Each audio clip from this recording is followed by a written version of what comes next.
Carrera Tips, Sunday, February 1, 2026. Shoutout muna kina Sir Julito Ireneo Jr., Francis Tunido, Joel Bandolin, at Sir Mar Agkawili. Happy racing. Race 1, Pilocom Rating Base Class 3, 57 to 70. Distance 1,400 meters na merong 6 entries. Start ito ng Peak 6, races 1 to 6. 2 p.m. nga pala ang simula. Dito sa race 1, sosolohin ko na yung entry number 2, hole in 1 sa kay ni Pabs Cabalejo. Meron yan 123 sa 14. At kahit bumandera yung Elise Star, tingin ko kaya niyang sundan yon. Kaya dito sa race 1, solo, 2, hole in 1. Race 2, 3-year-old maiden stakes, distance 1,400 meters na merong 5 entries. Start ito ng winner take all, races 2 to 8.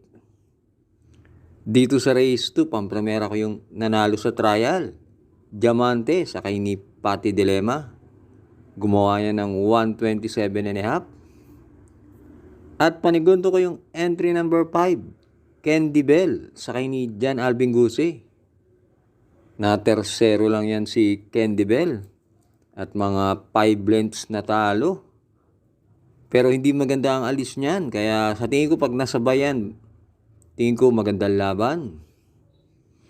Kaya dito sa race 2, pampremera 1, Diamante. Panigundo 5, Candy Bell. Race 3, isa sa ating main race, Japan Cup 2026. Distance 1,650 meters na merong 13 entries but 10 in betting option. Start ito ng Peak 5, races 3 to 7. Dito sa race 3, pampremera ko yung entry number 12, Lucency sa kay ni Patty Dilema. Sa tingin ko, pag nauna yan, may panalo yan. At may tinakbong maganda yan sa PJC na segundo kay Barati sa isang 2,000 meter race. At panigundo ko yung couple entry na 10 and 10A, Resonant sa kay ni Jeff Sarate. At Every 4 Years sa kay ni RD Raquel. Parehas deremate yan. Kung sakali naman magbakbakan sa unahan sina Reverse Merger at Lucency, yan dalawang yan, tingin ko pwedeng isa dyan makakuha ng panalo. Kaya dito sa race 3, pampremera 12, Lucency. Panigundo 10A, Every 4 Years. Race 4, 2026, Commissioner's Cup, Group 1.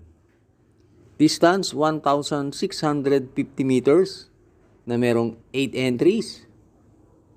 Start ito ng second winner take all, races 4 to 10. Itong race 4, tingin ko magandang laban to. Bea Bell versus Don Julio. Pero isa na lang ang pipiliin ko rito.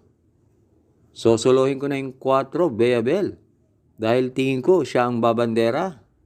Kaya yan ipanalo ni JB. Kaya dito sa race 4, solo 4, Bea Bell. Huwag na huwag pong kakalimutan, mag-like and subscribe. Race 5, 3-year-old and above maiden race. Distance 1,400 meters na merong 6 entries. Start ito ng Peak 6, races 5 to 10.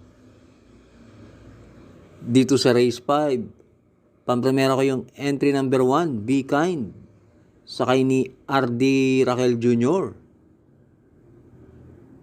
Nakailang takbo yan sa Metro Turf at napapalaban sa malalakas. At ang lahi niyan, Blueberry, kaya tingin ko may inam yung kabayo na yan. At panigundo ko yung entry number 3, No Quit, sakay ni NC Lunar. Yan naman, nag-barrier sa PJC noong December 13 at gumawa ng 114.4 sa 1-2. Tingin ko yan ang babandera. Kaya dito sa race 5, Pampremera 1, Be Kind. Panigundo 3, No Quit. Race 6, Commissioner's Cup, Group 2. Distance 1,650 meters na merong 13 entries but 12 in betting option. Start ito ng peak 5, races 6 to 10. Dito sa race 6, Pampremera ko yung entry number 10, Trump Peter, sakay ni NC Lunar. Meron yan 125.2 sa 1-4. At diremati naman yung kabayo na yan. Kaya tingin ko malaki panalo niyan. At panigundo ko yung entry number 2, Midnight Bell, sakay ni JB Hernandez. Dati nang nanalo yan sa PJC. Gumawa ng 142.5. Kaya dito sa race 6, Pampremera G's Trump Peter. Panigundo 2, Midnight Bell. Race 7 na tayo. Pilo Accumulating Base Class 5. 17 to 41 split. Distance 1,400 meters na merong 8 entries. Start ito ng peak 4. Races 7 to 10. Dito sa race 7, Pampremera ko yung entry number 8, Malibu Princess, sakay ni PJ Guse. Impressive ang mga takbo ni Malibu Princess sa PJC.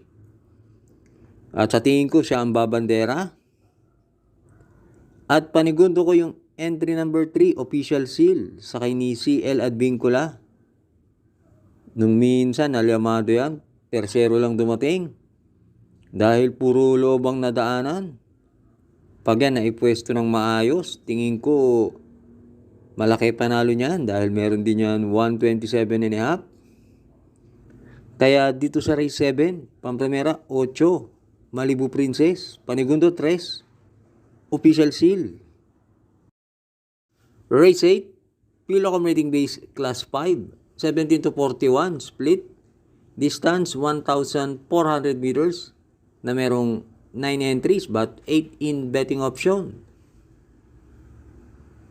Dito sa race 8, Pampremera ko na rin yung entry number 8, Isla Puting Bato, sakay ni Pabs Cabalejo.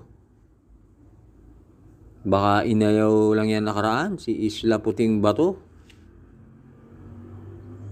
Palima lang yata dumating nakaraan yan. Pero tingin ko ngayon ilalabo na yan. At panigundo ko yung entry number 4, Queen Bell, sakay ni Tupe Garganta. Wala masyadong matulin dito. Pag yan si Queen Bell nakakuha ng unahan ng maaga-aga, tingin ko may panalo yan.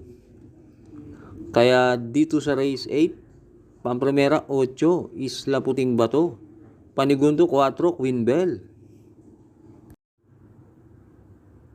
Last double na tayo, race 9. Pilo Accumulating Base Class 4, 42 to 56 split.